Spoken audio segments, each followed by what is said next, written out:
riya nifa nangiye mvugira abana bo mu mihanda ngo ubuyobozi bugira icyo bukora abana batari bishora mu ngeso mbi kunywa ibiyobyabwenge cyangwa se ubusambanyi cyangwa se ubujura n'ibindi.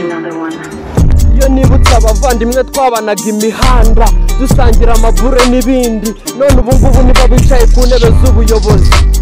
Bavandimwe twabanye ku mihanda muze dufatanye tuvana abana mu mihanda turebe icyakorwa kugira ngo bagere aho tugeze ubu ngubu.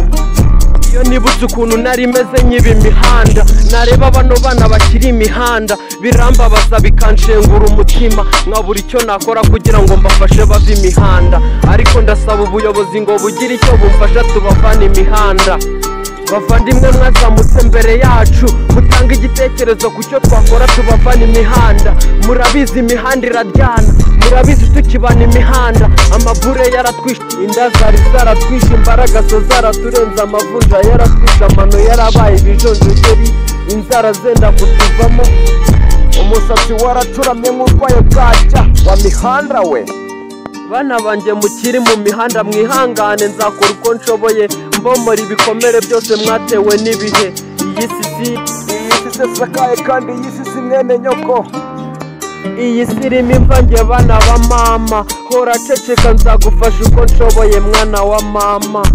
Yo imihanda iraducanga tukisanga twapfamuye ibiraro. Yo nakwibuka ukuntu naryamaga nkabyuka imbwa zirimo zirankurura ibirenge nkahita nsabira aba bana basigaye imihanda. Muhumure namwe musigaye imihanda agahinda kanyu ndakumva kuko iyo mihanda nayibayemo kandi nayivuyemo, icyamvanyemo namwe cyabavanamo. Muhumure Yesu aracyakora naho yagiye kandi naryama nagasinzira, namwe mujye mwicara mwizeye yuko muzava imihanda.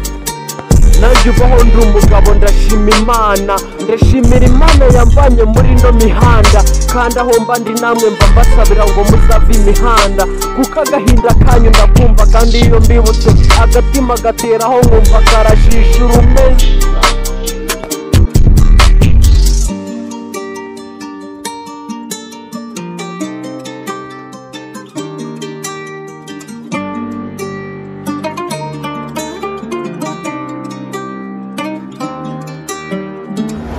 Bana bo mu ngo zifashije mujye mwicara muziga isaha n'isaha namwe mwagana imihanda, ariko sibyo mbifurije ahubwo ndagira ngo mbibutse ko mu mihanda harimo benshi batandukanye kandi bavutse nkamwe.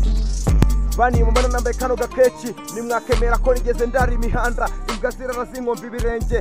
Yeba yaifa